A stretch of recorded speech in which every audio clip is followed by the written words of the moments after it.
آدمی جو اگر سمجھتا ہو کہ وہ حق پہ ہے اور سیاسی لیڈر جو ہوتا ہے وہ کھڑا رہتا ہے، تو عمران خان صاحب کھڑے رہیں، تو یہ بات تو آپ کو عمران خان صاحب کے آپ دوست ہوں یا دشمن ہوں یا مخالف ہوں یا ان کے ماننے والے ہوں، آپ کو یہ بات تو ایڈمٹ کرنی پڑے گی کہ وہ 3 سال سے آدمی جو ہے وہ جیل میں بیٹھا ہوا ہے اور کھڑا رہا ہے اپنی جگہ پہ۔ جب تک کہ عمران خان صاحب کو قومی دھارے میں آپ نہیں لا کے، سیاسی دھارے میں نہیں آتے، پی ٹی آئی کو نارمل سیاسی پارٹی کی طرح ایکٹ نہیں کرنے دیا جاتا، تو ملک میں سیاسی مسائل حل نہیں ہوں گے۔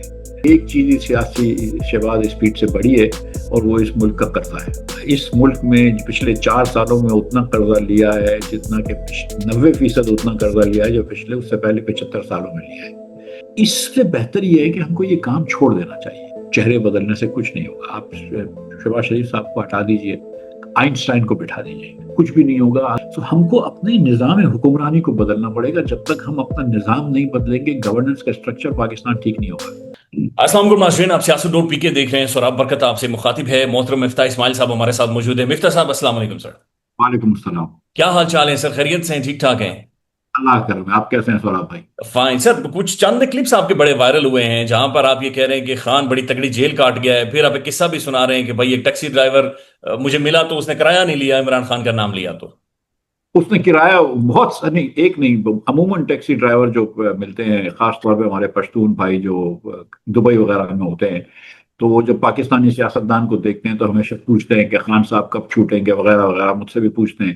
اور پھر کیونکہ پاکستانی لوگ اچھے ہوتے ہیں تو وہ آخر میں ضرور کہے گا کہ ہاں پیسے نہ دیں لیکن میں پھر بھی دے دیتا ہوں پیسے۔ کسی کا میں ذاتی تو نہیں کروں گا نا ٹیکسی والے۔ مفتاح صاحب ڈیفرنس کیا ہے عمران خان کی جیل کاٹنے میں؟ ہم نے دیکھا میاں نواز شریف صاحب نے بھی کاٹی ہے، بینظیر صاحبہ نے بھی کاٹی، زرداری صاحب نے بھی کاٹی، تو پاکستان کی ایک بڑی پوری ایک یعنی تقریباً سارے سیاستدانوں نے کاٹی، تو خان کی اور باقیوں کی جیل میں ڈیفرنس کیا ہے؟ نہیں دیکھیں، آصف زرداری صاحب نے 11-12 سال کاٹی ہے، کچھ عرصے اس میں ہسپتال میں تھے، لیکن 11-12 سال پابند سلاسل رہنا آسان نہیں ہوتا ہے۔ میاں نواز شریف صاحب بھی تشریف جیل گئے تھے، شاہد عباسی صاحب نے عمران خان صاحب کے دور میں بھی ابھی 7 مہینے جیل کاٹی ہے، میں بھی 5 مہینے جیل میں گیا ہوں عمران خان صاحب کے دور میں۔ لیکن جو ایک عام طور پر سمجھا جاتا تھا کہ عمران خان جیل میں جائیں گے تو اتنا عرصہ برداشت نہیں کر سکیں گے جیل، تو یہ دیکھا ہے ہم نے کہ 3 سال سے بھی وہ کھڑے ہوئے ہیں اور جیل میں جو ایک عام ایکسپیکٹیشن تھی اس کے برخلاف ہے۔ جبکہ شاہد عباسی صاحب یہ کہتے ہیں کہ وہ ہمیشہ ایکسپیکٹ کرتے تھے کہ ایک آدمی جو اگر سمجھتا ہو کہ وہ حق پہ ہے اور سیاسی لیڈر جو ہوتا ہے وہ کھڑا رہتا ہے، تو عمران خان صاحب کھڑے رہیں، تو یہ بات تو آپ کو عمران خان صاحب کے آپ دوست ہوں یا دشمن ہوں یا مخالف ہوں یا ان کے ماننے والے ہوں، آپ کو یہ بات تو ایڈمٹ کرنی پڑے گی کہ وہ 3 سال سے آدمی جو ہے وہ جیل میں بیٹھا ہوا ہے اور کھڑا رہا ہے اپنی جگہ پہ۔ تو آپ اسے فورسی کیسے کر رہے ہیں؟ کیا یہ پاکستان کے اندر بہتر ڈیموکریسی کے لیے آگے جا کر ٹرانسلیٹ ہوگا؟ بہتر ڈیموکریسی کے لیے یہ چیزیں آگے جا کر کیسے ٹرانسلیٹ ہوں گی؟ کیسے اسے ہسٹری ڈیفائن کرے گی کسی ٹائم میں؟ دیکھیے سراب صاحب، میں یہ سمجھتا ہوں کہ پاکستان کے اندر ایک قسم کی مفاہمت عمران خان صاحب کی اور دیگر سیاسی لیڈران کی یا عسکری لیڈرشپ کی کوئی مفاہمت ہونی ضروری ہے، اور کیونکہ ایک عمران خان کی ذات کی بات نہیں ہے، کیونکہ 30-40% پاکستانی جو ہے وہ عمران خان کو فالو کرتا ہے اور وہ اپنے آپ کو ڈس انفرینچائز سمجھتے ہیں کہ ان کے ووٹ کو عزت نہیں دی گئی وغیرہ وغیرہ۔ تو جب تک کہ عمران خان صاحب کو قومی دھارے میں آپ نہیں لا کے، سیاسی دھارے میں نہیں آتے، پی ٹی آئی کو نارمل سیاسی پارٹی کی طرح ایکٹ نہیں کرنے دیا جاتا، تو ملک میں سیاسی مسائل حل نہیں ہوں گے۔ اور سیاسی مسائل حل کرنا جو ہے نا، وہ ایک اسٹیبلٹی کی طرف جانا ہے، گروتھ کی طرف جانا ہے، معیشت ٹھیک کرنی ہے، تو آپ کو یہ سیاسی مسائل اتنے بڑے نہیں ہیں ہمارے حل کرنے کے، تو یہ حل کر لینے چاہیے۔ تو میں یہ سمجھتا ہوں کہ کبھی نہ کبھی دونوں پارٹیوں کو، دونوں طرف جو ہے وہ مفاہمت کا راستہ اپنانا چاہیے اور آگے بڑھنا چاہیے۔ مفتاح صاحب، ہم نے دیکھا کہ بہرحال سر ایک ڈپلومیٹک ایکسیلنس تو ہم نے اچیو کی ہے، دنیا ہماری تعریفیں کر رہی ہے، بین الاقوامی میڈیا ہمارے بارے میں لکھ رہا ہے، ٹرمپ تعریفیں کر رہا ہے، ایران تعریفیں کر رہا ہے، سعودیز تعریفیں کر رہے ہیں، اور وہ ساری چیزیں نظر بھی آ رہی ہیں۔ اب انٹرنلی پاکستان کے اندر سر ہم دیکھ رہے ہیں تو پاکستان کے اندر معیشت کا بالکل ایک کباڑا نکلا ہوا ہے، یہاں پر معاشی طور پر ایک تباہی ہے اور بربادی ہے۔ یہ گورنمنٹ یہ کلیم کرتی تھی پی ڈی ایم کے دور میں کہ بھائی ہم اصل مستری ہیں، ہمارے پاس طریقہ کار ہے، ہم تجربے کار ہیں، ہم چیزیں چینج کر دیں گے، تبدیل کر دیں گے۔ 2026 میں مفتاح صاحب ہم کہاں پر کھڑے ہیں معاشی طور پر؟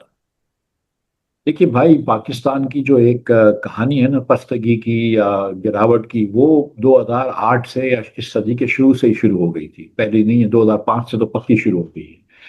اور اس کو کوئی سیاسی لیڈر نہیں روک سکا، اور نہ کسی سیاسی لیڈر کو یہ ویژن تھا یا سمجھ تھی کہ کس طرح روکا جائے گا، کہ ہماری گورننس کا اسٹرکچر ہی خراب ہے۔ اس میں ہم نے دیکھا ہے کہ آصف زرداری صاحب، میاں نواز شریف صاحب، عمران خان صاحب، شہباز شریف صاحب، شاہد عباسی صاحب، بہت سارے لوگ وزیر اعظم رہے، صدور رہے، لیکن ہم نے بہتری نہیں دیکھی۔ تو مطلب یہ ہے کہ ہماری جو ایک ماڈل خراب ہے، اور اس حکومت کو یہ بات کا ادراک ہونا چاہیے تھا کہ یہ ماڈل خراب ہے، اور جب تک کہ آپ بنیادی اصلاحات نہیں کریں گے ملک کو ٹھیک نہیں کر سکیں گے۔ تو 2014 کے مقابلے میں 2018 میں پاکستانی اوسطاً غریب ہو گیا، اور 2018 کے مقابلے میں 2024-25 میں مزید غریب ہو گیا۔ اور یہ میرے نمبر نہیں ہیں، یہ حکومت پاکستان کے نمبر ہے، اور یہ 2 سال انہوں نے اسٹیٹسٹکس شائع کری ہیں کہ ایوریج ہاؤس ہولڈ انکم جو ہے وہ 34,000 سے 32,000 اور 32,000 سے 29,000 ہو گئی۔ آج جو ایکسپورٹس پاکستان کی ہو رہی ہیں وہ 2022 سے کم ہے۔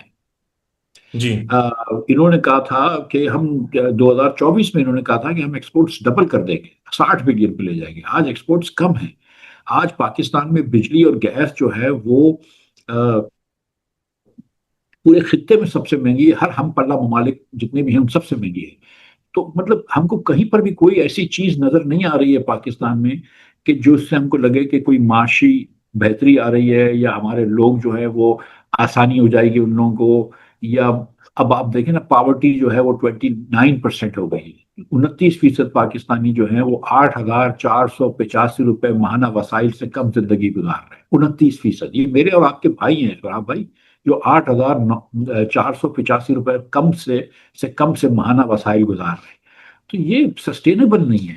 تو مطلب ہم پاؤڈر کیک پہ بیٹھے ہیں، میں آپ کو بتا رہا ہوں، کہیں نہ کہیں اصلاحات نہیں کری تو یہ اللہ نہ کرے، یہ ہم ملک تو یہی رہے گا، لیکن یہ کہ ہم بس مطلب پستگی کے سفر پہ ہی جاتے رہیں گے، ہمارے بچے مارے مارے دنیا بھر میں پھرتے رہیں گے نوکری کے لیے، مطلب یہی حال ہوتا رہے گا۔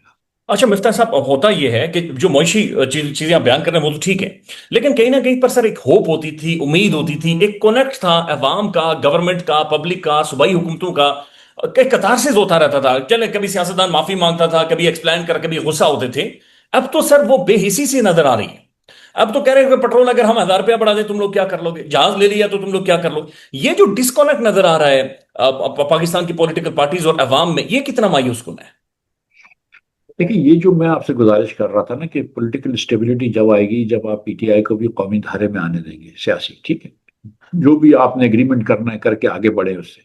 اب جب یہ پولیٹیکل اسٹیبلٹی نہیں ہے تو جو میں نے دوسری ورڈ کیا تھا کہ لوگ ڈس انفرینچائزڈ فیل کر رہے ہیں، وہ سمجھ رہے ہیں کہ یار ہمارا تو اس سے تعلق نہیں ہے، ریاست سے ہمارا تو حکومت سے تعلق نہیں ہے، ہماری آواز نہیں سنی جاتی۔ مطلب بہت سارے مسئلے جو ہوتے ہیں نا فرحان بھائی، وہ حل اس طرح ہو جاتے ہیں کہ آپ صرف لوگوں کی بات سن لیں، ان کے دل کا درد آپ سن لیں۔ آپ حکومت کے پاس بہت کم وسائل ہوتے ہیں کہ وہ ساری چیزیں ٹھیک کر لیں، لیکن کم از کم لوگوں کی بات تو سنیں نا، چاہے وہ بلوچستان میں ہو، چاہے وہ کے پی میں ہو، چاہے وہ پورے پاکستان میں کہیں پر بھی ہو۔ یہ جو ینگ بچے ہیں جنہوں نے ووٹ دیا تھا، ووٹ کہیں اور نکلا، ان کو سیاسی ایکٹیویٹیز سے روکا جا رہا ہے، وہ پریشان ہو جاتے ہیں کہ یار ہماری کوئی آواز سننے والا نہیں ہے، تو یہ کیا ہوگا، ہمارا کیا مستقبل ہے اس ملک میں۔ تو ہم کو یہ چیزیں دیکھنی پڑیں گی، اور اس کے لیے ہم کو اپنی سیاست کو بھی درست کرنا پڑے گا، اور ایک مرتبہ سیاست درست ہو جائے گی تو انشاءاللہ پھر معیشت بھی ساتھ ساتھ درست ہونی چاہیے، اور اس کے لیے فنڈامنٹل ریفارمز کرنے چاہیے جو یہ حکومت نے 4 سال ضائع کیے۔ تو سر انیشیٹو لیں نا، آپ لوگ انیشیٹو لیں، آپ لوگ یہ جو خلیج پیدا ہو گیا ہے اس کے لیے کوئی نہ کوئی اقدامات ادا کریں، آپ پاکستان کے اسٹیبلشمنٹ سے بات چیت کریں، آپ خان سے بات چیت کریں۔ تو ہم یہ دیکھ رہے ہیں کہ آپ سر تمام تر پولیٹیشنز ٹھیک ہے کنڈم تو کر رہے ہیں چیزوں کو، لیکن وہ جو انیشیٹو، وہ جو سٹیپ لینا ہے وہ نظر نہیں آ رہا سر۔ دیکھیے سراب بھائی، دونوں طرف جو ہے نا وہ تھوڑی سی حد درمی ہے۔ ایسا نہیں ہے کہ ایک سائڈ چاہ رہی ہے کہ مفاہمت ہو جائے اور دوسری سائڈ چاہ رہی ہے کہ نہیں آ جائے، اور ہم اکثر جو ہے نا وہ ایگو کو بھی آگے لے آتے ہیں، اپنی انا کے مسئلے کو بھی بنا لیتے ہیں۔ اور اگر دونوں طرف یہ سوچا جائے کہ ہم دوسرے کو ہرا کے چھوڑیں گے تو پھر مفاہمت مشکل ہو جاتی ہے۔ اگر ہم اس کے اندر ون ون سچویشن نکالے نا، کہ جس میں ریاست بھی جیتے اور سیاستدان بھی جیتے، تو پھر اس میں بات ہو سکتی ہے۔ ہم لوگوں نے کوشش کی تھی، to be very honest with you, Asad Umar صاحب، مولانا صاحب کے بیٹے اسد محمود صاحب، میں، شاہد عباسی صاحب، مصطفیٰ نواز کھوکر صاحب، دیگر لوگ تھے جنہوں نے، آفتاب شیرپاؤ صاحب، لیاقت بلوچ صاحب، ہم نے کوشش کی تھی کہ کوئی سیاسی جماعتوں سے، مسلم لیگ سے، پیپلز پارٹی سے بات کریں. ان کے اندر بھی کچھ لوگ ایسے ہیں جو سمجھتے ہیں کہ یہ چیز تھوڑی سی ہونی چاہیے سالو. اور لوگوں نے بھی کوشش کی ہے. مجھے پتا ہے کہ اسپیکر قومی اسمبلی جناب ایاز صادق نے بڑی کوشش کی تھی، اور جو پہلی ایک جو خان صاحب کی ان کی بہن سے ملاقات تھی وہ انہوں نے کروائی تھی بڑی محنت. لیکن پھر اس کے نتیجے میں وہ پریس کانفرنس اور پریس ریلیز اور ٹویٹ آیا اور پھر ساری چیزیں بگڑ گئی. تو کبھی کبھی ایسی ہے کہ لوگوں نے، بیچ کے لوگوں نے کوشش کی ہے، لیکن یو نو جو یو نو وہ کہتے ہیں نا، مدعی سست گواہ چست، تو مدعی کو بھی تھوڑا سا چست ہونا پڑے گا. سر بنیادی رکاوٹ کہاں پر آ رہی ہے؟ جب ہم دیکھ رہے ہیں امریکہ اور ایران کو سر بٹھا رہے ہیں، تو رکاوٹ آپ کیا سمجھ رہے ہیں کہاں پر آ رہی ہے؟ پھر دیکھیں، دو تین رکاوٹیں ہیں. ایک تو یہ ہے کہ پی ٹی آئی یہ سوچ رہی تھی کہ وہ اتنا اسٹریٹ پریشر لے آئے گی کہ وہ اپنی ہر چیز منوا لے گی. وہ یہ نہیں کر سکے. تو وہ جو اسٹاپ تھا نا کہ وہ روک لیں گے، گورنمنٹ کے اوپر اتنا پریشر ڈال لیں گے کہ ہم ہر چیز منوا لیں گے، وہ نہیں منوا سکے، وہ پریشر نہیں ڈال سکے لوگ. اب لوگ سڑکوں پہ نکلنے کے لیے تیار نہیں ہیں، لوگ مار کھانے کے لیے تیار نہیں ہیں. تو ایک تو یہ کہ پی ٹی آئی کی جو ایکسپیکٹیشن تھی کہ ہم کو کسی سے بات کرنے کی ضرورت نہیں ہے، ہم تو یہ پبلک پریشر سے کر لیں گے، وہ یہ فیل ہو گئے. دوسری طرف یہ ایکسپیکٹیشن تھی کہ عمران خان جو ہے وہ 2-3 سال میں ارریلیونٹ ہو جائے گا، کہ عمران خان کے یو نو مسلم لیگ مثال کے طور پر اپنا ایک بیانیہ پاکستان کے اندر رائج کر سکے گی، ایک بیانیہ لے کر آئے گی، حکومت جو ہے وہ بہتری لے کر آئے گی. سو نہ ان کی ایکسپیکٹیشن پوری ہوئی ہے، نہ ان کی ایکسپیکٹیشن پوری ہوئی. عمران اب بھی ریلیونٹ اور پاپولر ہے، لیکن عمران کے لیے کوئی باہر نکلنے کے لیے تیار نہیں ہے. تو دونوں طرف جو ہے نا وہ فیلئر ہی ہے، سچی بات میں آپ کو بتاؤں. چلے اللہ کرے سر اس کا. اچھا سر، یہ مولانا صاحب اچانک سر کن ایشوز کو لے کر بیٹھ گئے ہیں؟ مولانا صاحب جو بات چیت کر رہے ہیں اور غصے میں بات چیت کر رہے ہیں، یہ ڈائریکٹلی ہیڈ آن لے رہے ہیں پاکستان کے اہم ترین، اب جانتے ہیں، شہدا کے بارے میں بات چیت کر رہے ہیں. یہ کیا سمجھ، یہ میتھڈ کیا سمجھ آ رہا ہے آپ کو مولانا صاحب کا؟ دیکھیں، شہداء کے بارے میں بات کرنا شاید میرے خیال سے الفاظ کے چناؤ اس سے بہتر ہو سکتے تھے. لیکن پاکستان کی ایک تاریخ ہے کہ جب بھی سیاسی لیڈر پریشر میں آتا ہے تو پھر وہ فوج کے خلاف بات کرتا ہے، فوج کے جنرلوں کے خلاف بات کرتا ہے، فوج کے خلاف بات کرتا ہے. آپ دیکھ لیجئے خواجہ آصف نے کیا اسمبلی میں اسپیچ کی تھی مشرف صاحب کے بارے میں. آپ دیکھ لیجئے کہ آصف زرداری صاحب نے جب یہاں سندھ میں آپریشن ہو رہا تھا تو راحیل شریف صاحب جب چیف تھے تو کیا بات کی تھی. میاں نواز شریف نے کیا بات کی تھی باجوہ صاحب کے بارے میں. اب میاں نواز شریف تو بہت محتاط ہیں اور بہت ہی بردباری سے کا بات کرتے ہیں، لیکن انہوں نے بھی کیا بات کی تھی. اس کے بعد عمران خان صاحب جو کہ 2018 سے 2022 تک تھکتے نہیں تھے باجوہ صاحب کی تعریف کرے بغیر، مطلب جمہوری بحث بحث جمہوری جنرل تھے، قوم کا باپ تھے، وغیرہ وغیرہ تھے. اس کے بعد انہوں نے بھی بڑی باتیں کری.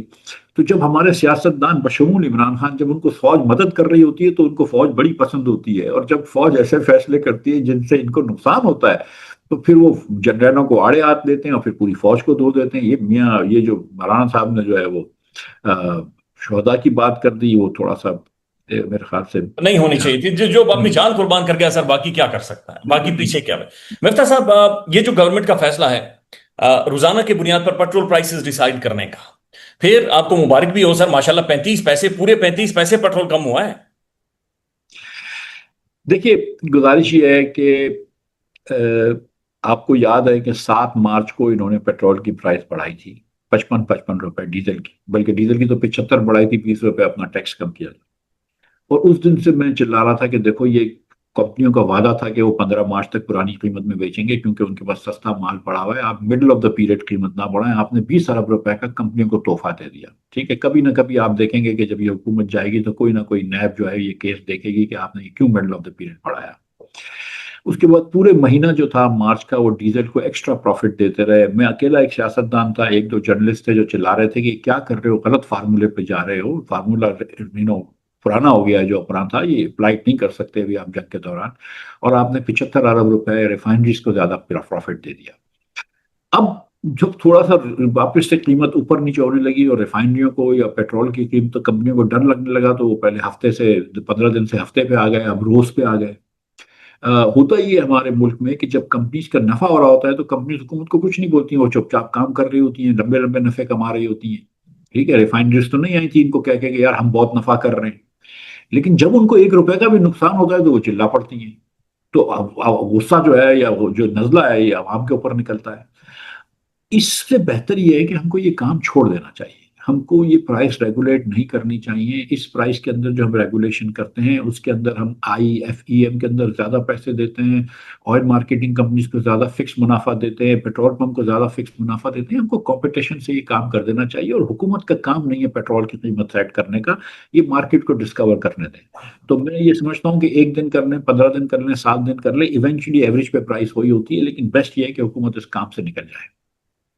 یہ تو ابھی سر، اچھا ویسے یہ اس چیز کو محسوس نہیں کر رہے کہ یہ کس حد تک ایک عام جنرل پبلک کو، ایک عوام کو نقصان پہنچا رہی ہیں جس طریقے سے یہ پرائسز ساری ریگولیٹ ہو رہی ہیں سر؟ اوکے سو دیکھیں، یہ جو 315 روپے اور 350-60 روپے جو آپ ڈیزل پہ دے رہے ہیں، اس میں سے آپ 115-120 روپیہ جو ہے وہ ٹیکس دے رہے ہیں. ہوں. ٹھیک. About a third of the money that we pay in petrol is actually taxes. ٹھیک. آج اگر آپ ایک مرسیڈیز گاڑی خریدتے ہیں نا تو اس کے اوپر سیل ٹیکس ہے 18%. آپ ایک صابن خریدتے ہیں اس کے اوپر سیل ٹیکس ہے 18%. کوئی بھی چیز پاکستان میں خریدتے ہیں سیل ٹیکس 18% ہے. لیکن پیٹرول پہ جو لیوی لگتی ہے وہ 36% کے حساب سے لگ رہی ہے. ٹھیک. سو آپ، اور پیٹرول کون استعمال کرتا ہے؟ 60% پیٹرول جو ہے وہ پاکستان میں موٹر سائیکل والے استعمال کرتے ہیں، جو روز 1 لیٹر بھرواتا ہے 400 روپے کا یا 350 روپے کا، اور اس میں سے وہ 120 روپیہ حکومت کو ٹیکس دے رہا ہے. تو یار اگر آپ مرسیڈیز گاڑی کے اوپر 18% سیل ٹیکس لگاتے ہیں تو پھر آپ موٹر سائیکل والے کو پیٹرول خریدنے پہ 36% ٹیکس کیسے لگا رہے ہیں؟ مطلب یہ زیادتی نہیں ہے؟ تو 50-60 روپے تو یہی کم ہو جاتے ہیں پرائس کے، جس سے مہنگائی بھی کم ہو جائے گی، انفلیشن بھی کم ہو جائے گا. لیکن کیونکہ آپ امیر لوگوں کو ٹیکس نہیں کر سکتے، آپ ریل اسٹیٹ والوں کو ٹیکس نہیں کر سکتے، آپ کسی کو 1000 ایکڑ کی زرعی اراضی ہے اس کو ٹیکس نہیں کر سکتے، کروڑوں دکانیں اس کو ٹیکس نہیں کر سکتے، اربوں کے گھر میں لوگ رہ رہے ہیں ان کو آپ ٹیکس نہیں کر سکتے. تو آپ ٹیکس کر سکتے ہیں سیلری کلاس کو، ان کے اوپر پہلے آپ ان کی سیلری پہ ٹیکس لگا دیتے ہیں، پھر وہ جو اپنے بچے کا دودھ لیتا ہے آپ 18% ٹیکس لیتے ہیں، وہ پیٹرول خریدتا ہے آپ 36% ٹیکس لے لیتے ہیں. سو ہماری پولیٹیکل اسٹرکچر ایسا ہے کہ ہم صرف غریب کو اور متوسط طبقے کے لوگوں کو ٹیکس کر سکتے ہیں، امیر لوگوں کو نہیں کر سکتے.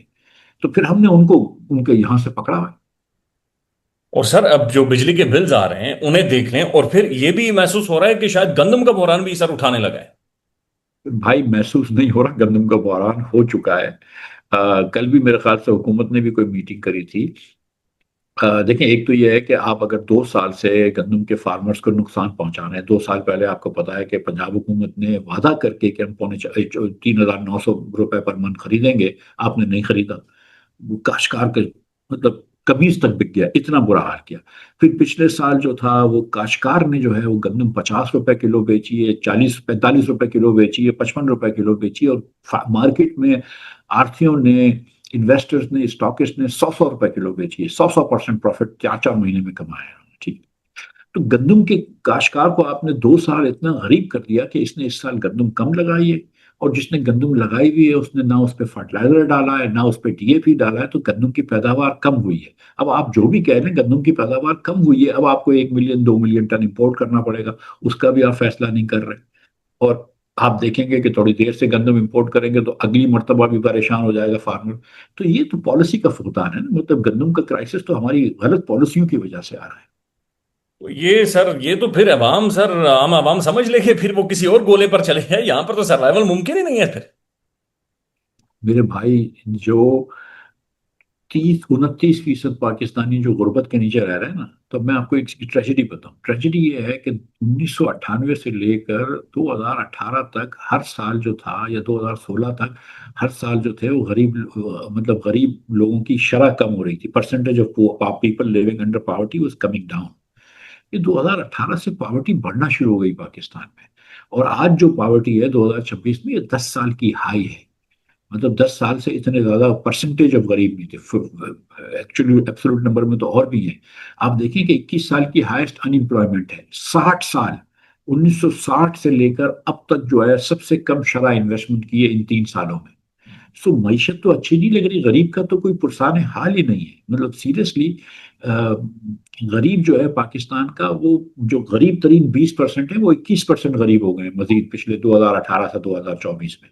تو غریب کا تو کوئی پرسان حال نہیں ہے. اور جب آپ آٹا مہنگا کرتے ہیں نا، تو پھر کچھ نہیں بچتا ہے. میں آپ کو اگر آپ ایک سیکنڈ دیں آپ، میں آپ کو بتاؤں کہ جو سروے آیا تھا، household consumption of food survey آیا تھا، تو اس میں ہم نے دیکھا کہ پاکستانی انڈے اب کم کھاتے ہیں 2018 کے مقابلے میں. 2024-25 کی بات کر رہا ہوں، 18-19 کا سال اور 24-25 کا سال. تو پاکستانی پہلے جو تھا وہ ہفتے کا ایک انڈا کھاتا تھا، مہینے کا 3 انڈے کھا سکتا ہے 10 دن میں. پاکستانی جو ہے وہ گوشت کم کھاتا ہے، چکن کم کھاتا ہے، تیل کم کھاتا ہے، مطلب ہر چیز کم کر دی جو مہنگی چیزیں ہوتی ہیں. تو ہم سوچتے ہوں گے کہ چلو یار گندم بڑھا دے گا یا چاول بڑھا دے گا. اس نے گندم بھی کھانا کم کر دیا. اب روٹی سے سستی تو کوئی چیز نہیں ہوتی ہے. تو پہچان یہ چلی کہ پاکستانی جو ہے وہ تھوڑا سا بھوک میں وقت نکال رہے ہیں، وہ کھانا نہیں کھا رہے، کم کنسپشن کر رہے ہیں. اور اس کے بعد جب آپ آٹا اور مہنگا کر دیتے ہیں، گندم اور مہنگا کر دیتے ہیں، تو پھر وہ کہاں جائے گا؟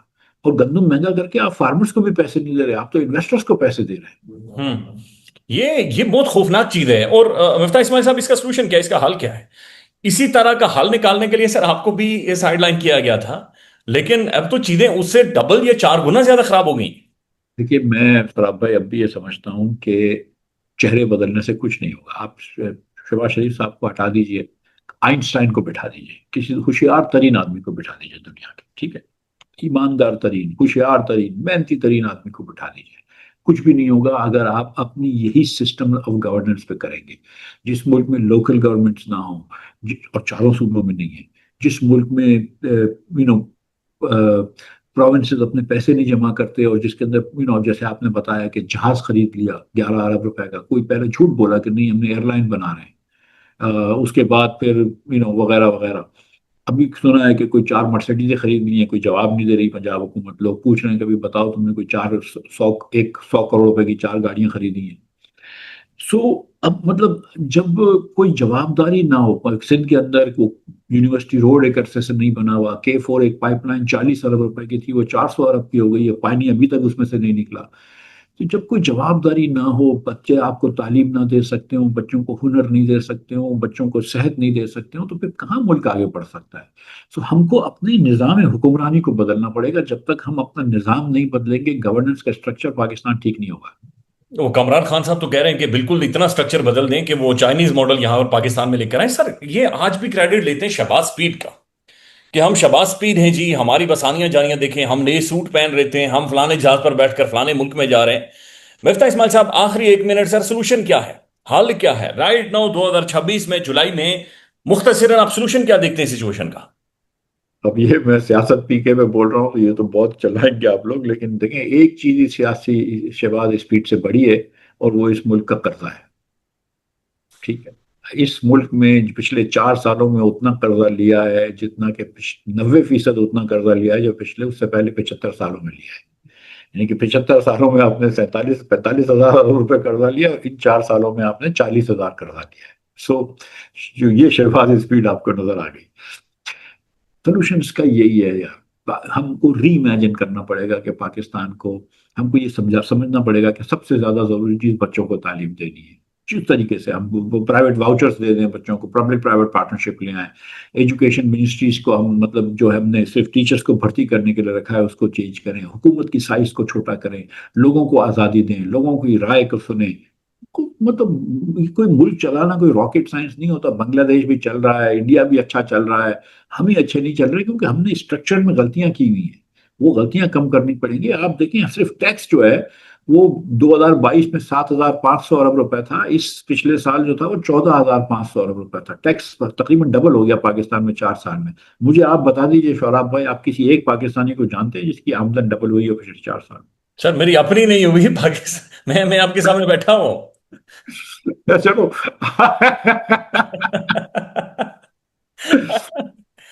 تو مفتاح صاحب ون لاسٹ کمنٹ سر، یہ اتنا بڑا قرضہ لے کر انہوں نے چھوڑا کدھر؟ یہ اتنے اربوں روپے اور ڈالر سر انہوں نے لیے ہیں، یہ کدھر گئے ہیں؟ اچھا یہ چیز جو ہے نا، یہ معذرت کے ساتھ آپ کے چینل پہ یہ خان صاحب بھی نہیں سمجھتے تھے. وہ بھی سمجھتے تھے کہ قرضہ لے کے کہیں اڑ جاتا ہے، ٹھیک ہے، اور وہ سمجھتے تھے کہ پتہ نہیں کیا ہوتا ہے. اور جب وہ آئے تو انہوں نے بھی بڑا قرضہ لیا، ٹھیک ہے، حالانکہ قرضے کی بڑی بات کرتے تھے، انہوں نے بھی بڑا قرضہ لیا.